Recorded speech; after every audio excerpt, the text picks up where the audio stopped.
Varicose veins కి సరైన చికిత్స కోసం సంప్రదించండి ఎవిస్ హాస్పిటల్. నమస్తే రమగారు. నమస్తే జయ. రమగారు, పూర్వ జన్మలో చేసిన అప్పులు కానీ, తప్పులు కానీ, పాపాలు కానీ ఈ జన్మలో ప్రభావం చూపిస్తాయా? భారతీయ సిద్ధాంతమే కర్మ సిద్ధాంతం కదా జయ. అవును, మన సిద్ధాంతమే అది. ఈ జన్మలో ఏవో రకరకాల జీవితాలు జీవించి మరణించాక మనం మళ్ళీ పుడతాం. మనం ఎవరెవరికి ఏమేమి ఎక్కడెక్కడ ఎంతెంత ఎలా బాకీ పడ్డామో అవన్నీ వాళ్ళకి అదేవిధంగా అంతకంతా మనం తీర్చవలసిందే. తప్పకుండా తీర్చాలి, మామూలుగా కాదు, వడ్డీతో సహా తీర్చవలసే వస్తుంది. అందులో ఎటువంటి అనుమానము లేదు. మన సిద్ధాంతమే అది. ఇప్పుడు మనం మరణించాక ఎక్కడికి వెళ్తామో మనకు తెలియదు. ఇవన్నీ మాట్లాడక్కర్లేని మాటలు. లెక్క ప్రకారం అయితే మనం మాట్లాడుకోక్కర్లా, ఏం మాట్లాడుకోక్కర్లా మనం. ఎందుకంటే మనం చచ్చిపోయాక ఏమవుతామో తెలియదు కదా మనకి. మన ముందు పోయిన మన తాతలు, మా అమ్మలు, అమ్మమ్మలు వాళ్ళంతా ఎక్కడికి పోయారో తెలీదు. వాళ్ళు ఎక్కడ పుట్టారో తెలియదు, వాళ్ళు ఏం చెప్పలేదు. నేను ఇక్కడ పుట్టానురా మనవడా, పుట్టాను మనవరాలని మనకేం చెప్పరు కదా. వాళ్ళు ఎక్కడైనా ఉండొచ్చు, ఏమైనా చేయొచ్చు, అసలు పుట్టకపోవచ్చు కూడా. ఇప్పుడు అది ఎలా మనం వినలేదో మన సంగతి కూడా మనకు తెలియదు. కాబట్టి వినక్కర్లా, మాట్లాడుకోకర్లా మనం. కాకపోతే మనం ఇప్పుడు రెగ్యులర్గా కొన్ని వాక్యాలు వింటాం. రుణానుబంధం అనే, ఎక్కడి నుంచి వచ్చింది రుణం? మనం ఒక ఇంట్లో పుట్టాం పెరుగుతున్నాం. వాళ్ళు ఎవరికో సడన్గా మనం ఒక సహాయం చేస్తాం. ఏదో జన్మలుగా రుణపడి ఉన్నారు, అందుకే వీళ్ళు ఇక్కడ కలిశారంటారు. ఏ జన్మలుగా మనం అసలు ఒకళ్ళకి పుట్టడం కూడా వాళ్ళతో రుణానుబంధం ఉంటేనే పుడతాం. ఈ పుట్టిన వాళ్ళలో కొంతమంది పిల్లలు అమ్మా నాన్నలతో అడవా చాకరీ చేయించుకుని చిన్నతనం అంతా అనారోగ్యాలతో, తర్వాత మారంతో, చదువు సరిగా చదవక, లేదా బాగా చదువుకుని ఖర్చు పెట్టించి వాళ్ళ సంపాదన అంతా లాక్కుని చేసే కుమార్తెలు ఉంటారు. ఇంకో కుమార్తె ఉంటుంది, చిన్నప్పటి నుంచి అమ్మకి నాన్నకి సేవిస్తూనే ఉంటుంది. అది అమ్మకి అనారోగ్యం, అదే వంట వండుకుంటుంది, అదే నాన్నని చూస్తుంది, పెళ్ళిళ్ళు అవుతాయి, అదే అమ్మని నాన్నని చూసుకుంటూ ఉంటుంది. అమ్మా నాన్న దానికి ఇచ్చేదేముండదు, వాడికి ఇచ్చేదేముండదు, వాళ్ళే మోసుకుంటూ ఉంటారు అమ్మా నాన్నని. వాళ్ళే అమ్మా నాన్నకి దాసిగా ప్రవర్తిస్తారు. ఒక్కోసారి అమ్మా నాన్న దాసులు అవుతారు, ఒక్కోసారి పిల్లలే దాసులు అవుతూ ఉంటారు. వాళ్ళ రుణానుబంధం. ఒక కుమారుడు ఒకళ్ళ ఇంట్లో జన్మించాడు అంటే వాళ్ళిద్దరిలో ఏదో రుణం ఉండే పుట్టాడని మన సిద్ధాంతమే అది. బేసిక్ రూలు, ఇండియన్ రూల్, భారతీయ కర్మ సిద్ధాంతం అది. ఏదైనా పక్క వాళ్ళ దగ్గర నుంచి, వెనక వాళ్ళ దగ్గర నుంచి మనం అప్పులు తెచ్చుకుంటాం. పంచదార, చింతపండు, గబుక్కున్న పులుసులోకి ఉల్లిపాయలు లేవు, 2 ఉల్లిపాయలు, 2 టమాటాలు, కాస్త కరివేపాకు, కొంచెం కొత్తిమీర, అవి కూడా అప్పులు తీర్చేయాలి. ఎందుకంటే ఆ బాకీ కోసం పుట్టాల్సి వస్తుందని మనం అలాంటివి నమ్ముతాం జయ. మరి ఉల్లిపాయ బాకీ తీర్చడం కోసం పుట్టాల్సి వస్తాం మనం. ఉల్లిపాయ కోసమో పుట్టాల్సి వస్తే కనుక వాళ్ళ దగ్గర నుంచి పెద్దవి తీసుకుని, బోళ్ళంత సేవ తీసుకుని, బోళ్ళని సహాయాలు తీసుకుని, బోళ్ళని మంచి మాటలు తీసుకుని, డబ్బు బంగారము అవన్నీ తీసుకుని, ఓకే మంచి మాటలు మరి కాదా రమగారు? నాకు తగులుతుంది, ఎవరికైనా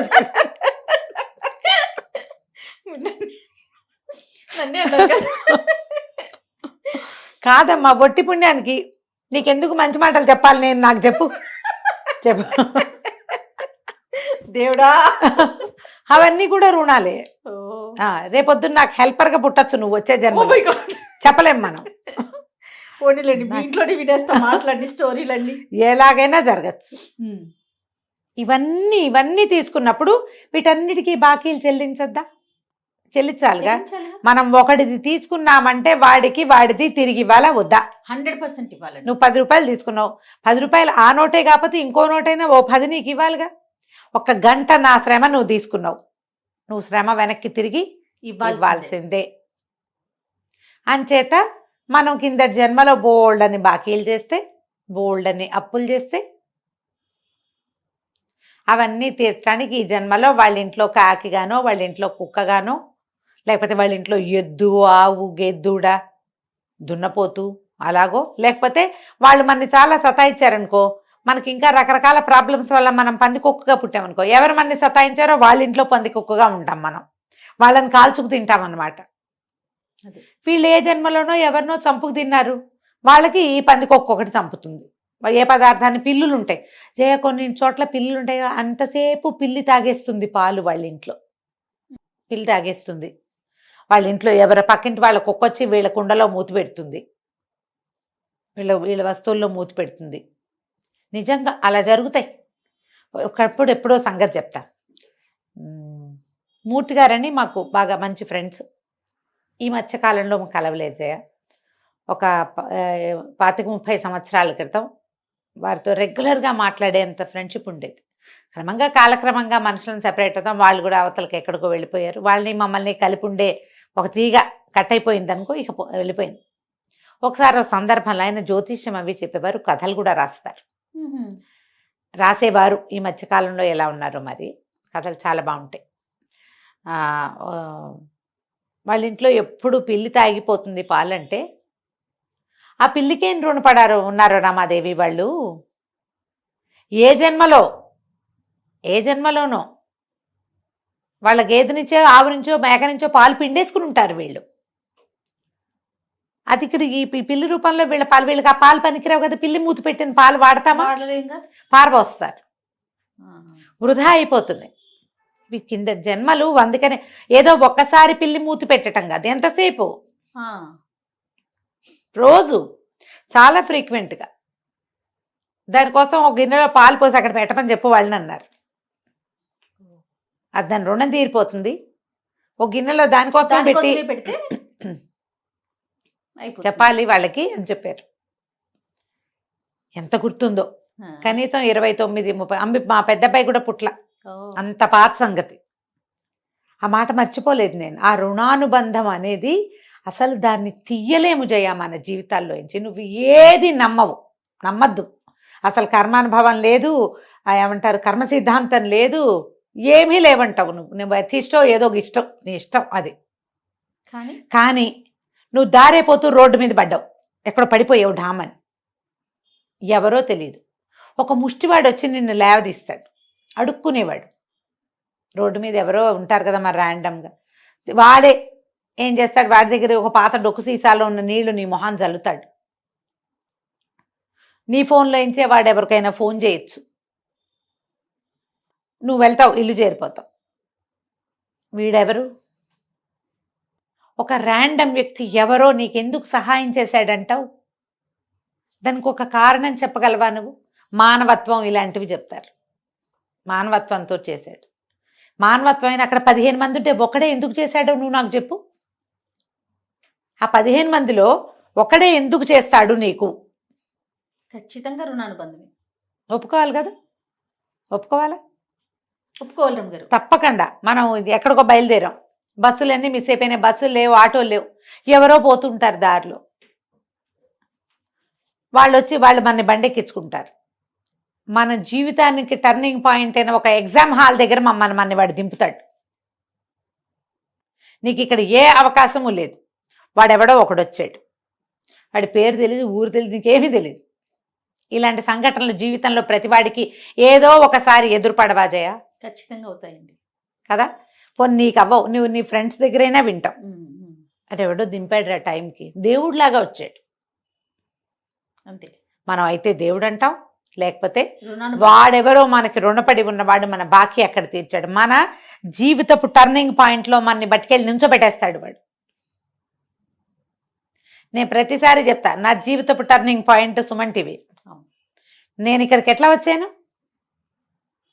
తర్వాత ఏం పెద్ద స్నేహం కొనసాగలా, ఈ టర్నింగ్ పాయింట్ మాత్రం విజయలక్ష్మి వల్ల వచ్చింది. రుణానుబంధం అమ్మా, తర్వాత ఏం సాగలేదు పెద్దగా, సాగింది అసలు కాదని నేను అంటల్లా, కానీ ఇక్కడ నా జీవితం కొనసాగినట్టుగా, నా జీవితానికి ఇంత అత్యద్భుతమైన టర్నింగ్ పాయింట్ వచ్చినట్టుగా అదంత వర్కౌట్ గాల, అయిపోయింది. ప్రతి వాళ్ళకి మన చిన్నప్పటి నుంచి పెద్ద అయ్యేదాకా ప్రతి మలుపులో, ప్రతి గెలుపులో ఎవరో ఒకళ్ళు ర్యాండమ్ పీపుల్ వచ్చి సహాయం చేసింది ఉంటుంది.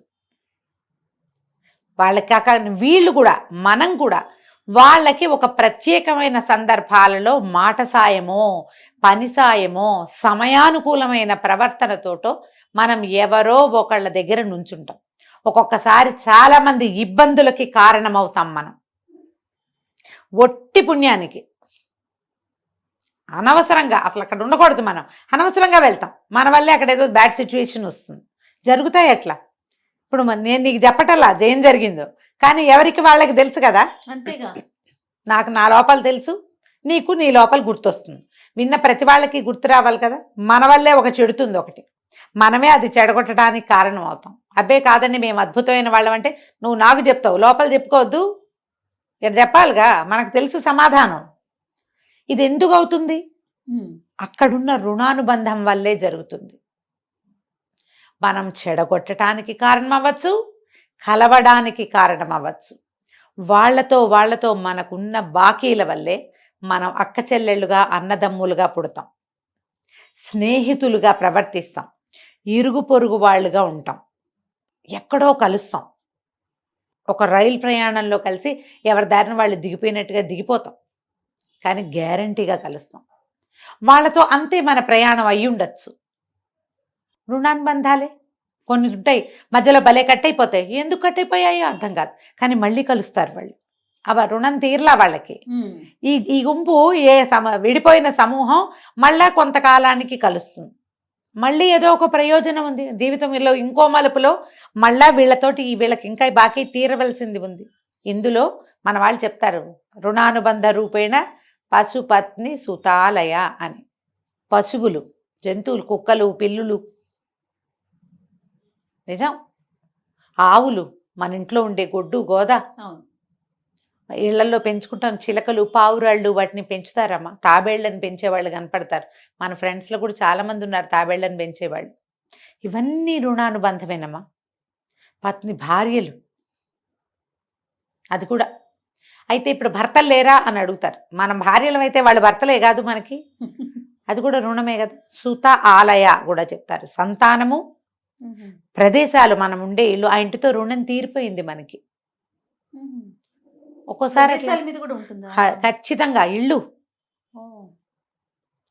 ఇళ్ళతోటి రుణం తీరిపోతే, ఆ ఊరితో రుణం తీరిపోయిందని చెప్పుకోమా చెప్తాం. ఇళ్లతోటి కూడా ఒక ఇల్లు మన పుటక, మనం అక్కడే అక్షరాభ్యాసం చేసుకున్నాం, అక్కడే గుంట ఉన్నమాలు దిద్దాం, అక్కడే గోళికాయలు ఆడుకున్నాం.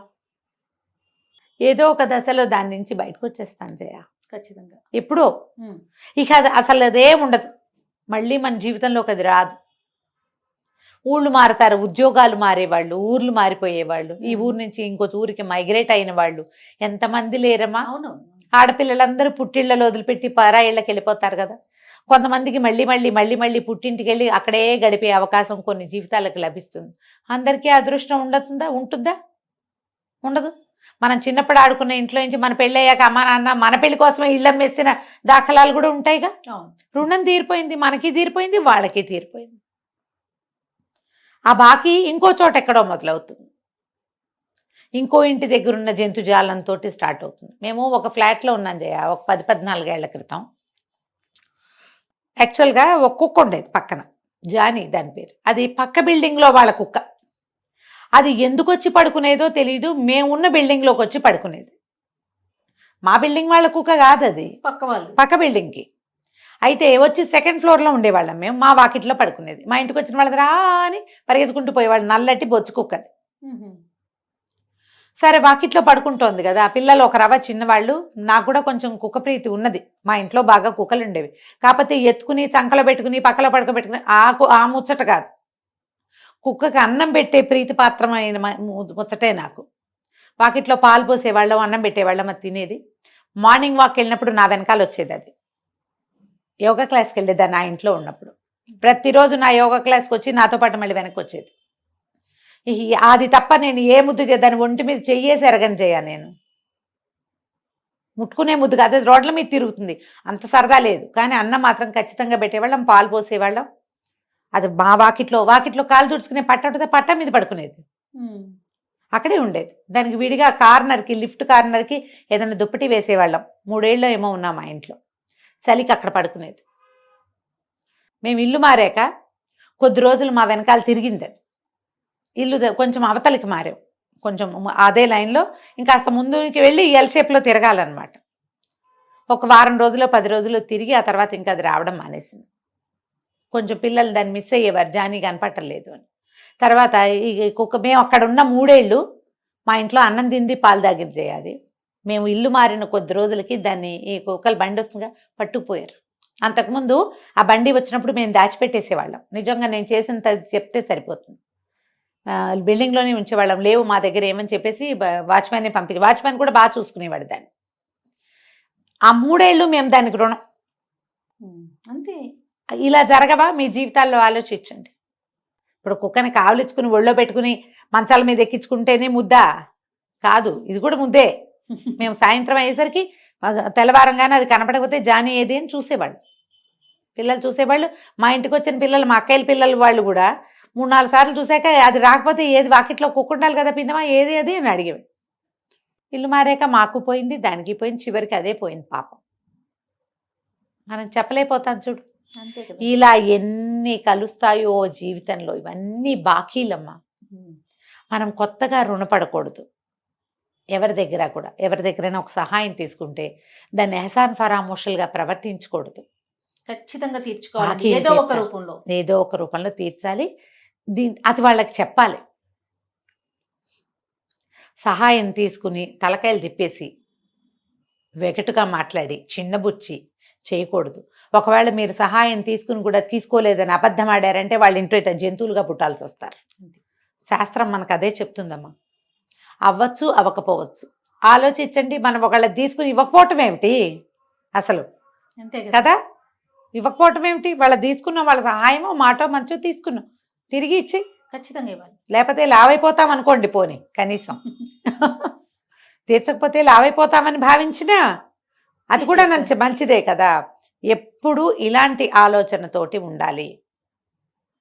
మనకి భగవద్గీతలో చెప్తారు, రుణంతో ఎలాగూ పుడతాం. అసలు ఉపాసన కూడా సగంలో ఉండగా మనం మరణిస్తే మరుసటి జన్మలో అది మొదలవుతుంది. మళ్ళీ మొదలవుతుందంటే మరి నువ్వు వదిలేసిన బాకీ నీ వెంట పడదు, ఖచ్చితంగా అది పడుతుందిగా. ఇది వచ్చినప్పుడు అది రావాలి కదమ్మా, రావాలా? ఈ రుణానుబంధాలు అనేవి అక్షరాలా ఉంటాయమ్మా. కోడళ్ళు అల్లుళ్ళు కూడా అంతే.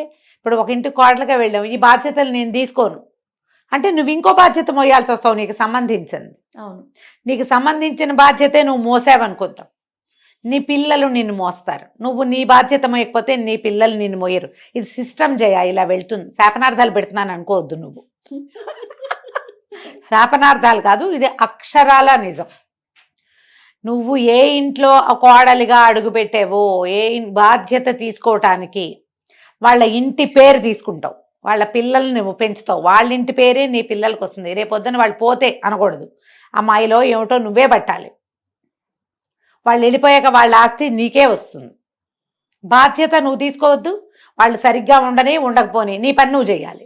వాళ్ళు సరిగ్గా లేరండి అందుకే నేను వదిలేసా అని సమర్థించుకోకు. నువ్వు వదిలేస్తే నిన్ను వదిలేసేందుకు ఇంకోటి ఉంటాడు సిద్ధంగా.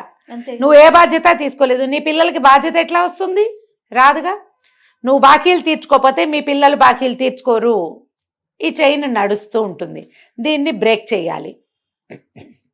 కాబట్టి బాధ్యతలు తీసుకోండి, రెస్పాన్సిబిలిటీస్ ఫినిష్ చేయాలి. రుణానుబంధాలు తీర్చుకోవటం అంటే మన మీద పడిన బాధ్యతని మోయాలి. మొదటిది ఇందులో దేవ రుణం, పితృ రుణం, ఋషి రుణం అని చెప్తారు. 3 ఉన్నాయి. దేవరుణం అంటే దేవరుణం దేవతలకి మనం చేయవలసిందమ్మా. పితృ రుణం అంటే మన తాత ముత్తాతలకి, ఫ్యామిలీకి చేయవలసింది. ఋషి రుణం ఒకటి ఉంది. ఋషి రుణం మనకి ఇన్ని గ్రంథాలు అవన్నీ వచ్చినాయి. మనకు ఒక విధి విధానం ఉంది, మనకు ఒక సనాతన సాంప్రదాయం ఉంది. దాన్ని గౌరవించు, దాన్ని ముందుకు తీసుకెళ్ళు. ఈ రుణాలు తీర్చుకోవాల్సిందే. ఇందులో అమ్మా నాన్నలు ఉంటారు, అక్క చెల్లెళ్ళు ఉంటారు, అన్నదమ్ములు ఉంటారు, చుట్టుపక్కల వాళ్ళు ఉంటారు, సమాజం ఉంది, మనం పెరిగిన సంప్రదాయం, మతం, మనం ఏ ధర్మంలో పుట్టామో ఆ ధర్మం. నువ్వు ఇది నీకేదో ప్రాబ్లం వచ్చిందని మతాలు మార్చేసుకుంటాం, చేస్తున్నాం కదా. అదే మనం ఇది వదిలేసి ఇంకో దాంట్లోకి వెళ్తాం. పాయింట్ అమ్మా. సరే, ఎవరి కష్టం వాళ్ళది. ఏదో కష్టం వచ్చింది మారిపోయి. మీ అమ్మా నాన్నని మారుస్తావు నువ్వు? ఎవరైనా మారుస్తారా? అమ్మా నాన్నని ఎట్లా మారుస్తావు నువ్వు? అమ్మా నాన్న సెలక్షన్ నీ చేతిలో లేనట్టే నీ ధర్మం సెలక్షన్ కూడా నీ చేతిలో లేదు. నువ్వు మారడానికి వీల్లేదు. మారి నువ్వు సాధించలేదు. మారినా నువ్వు వెళ్ళేది అందరూ వెళ్ళే చోటకే. ఇంకోలా ఏం పోవు, నువ్వు ఇలాగే పోతావు. ఇలాగే అవుతుంది. ఈ మారకూడదు. మారకుండా మనం ఏ ధర్మాల్లో పుట్టామో దాన్ని గౌరవించి దాన్ని ముందుకు తీసుకెళ్ళాలి. లేకపోతే మళ్ళీ మళ్ళీ మళ్ళీ మళ్ళీ పుట్టాల్సి వస్తుందమ్మా. మళ్ళీ పుడతాం మనం. ఈ బాకీలతోటే పుడతాం. ఇవి తీర్చుకుంటూ ఈ జన్మలు జరుగుతూ ఉంటాయి. వీటిని తగ్గించుకోవాలి. అప్పుడే మనం భగవంతుణ్ణి చేరగలుగుతాం. ఆ చేరాలంటే రుణాలు తీర్చుకోవాలి. బేసిక్ దానికి ఏంటంటే మీ బాధ్యత ధర్మం పట్ల, సమాజం పట్ల, కుటుంబం పట్ల మీ బాధ్యతల్ని సక్రమంగా నెరవేర్చండి. వీటిని వదిలేయకండి, విడనాడకండి, మార్చేయకండి. అప్పుడు బాకీలు ఉండవు, అంతే, తీరిపోతాయి ఇక్కడే. తర్వాత ఇంకా మనం పుట్టం ఎటర్నిటీ అంటాం కదా, ఇంగ్లీష్లో మోక్షం అంటాం మనం. అవును, అవును. అది సాధించగలుగుతాం. మళ్ళీ మళ్ళీ పుట్టక్కర్లా. ఇదే జీవితం ఏముందమ్మా, మళ్ళీ పుడితే మాత్రం. మళ్ళీ పుట్టినా ఇంతే, ఇదే శరీరం. దీనికి చిన్నప్పుడంతా ఈ పెరుగుదల ఉంటుంది, తర్వాత దిగుదల ఉంటుంది, తరుగుదల కదా. ఈ కష్టం ఎందుకు? బాకీలు తీర్చుకోండి. తప్పకుండా. ప్రధానమైనది ఇంకొకటి నమ్మండి, దీన్ని శాపనార్థంగా భావించద్దు. మీరు తీర్చని బాకీలని మీరు ఎక్స్పెక్ట్ చేయలేరు. మీరు తీసుకోని బాధ్యతలు మీరు ఎవరి దగ్గర ఎక్స్పెక్ట్ చేయలేకపోతారు. ఎందుకంటే ఒక వయసు దాటాక ఖచ్చితంగా మనకు సపోర్ట్ కావాలి. ఇది ఆలోచించుకోవాలి. తప్పకుండా. అంతే. నమస్తే రమగారు. నమస్తే.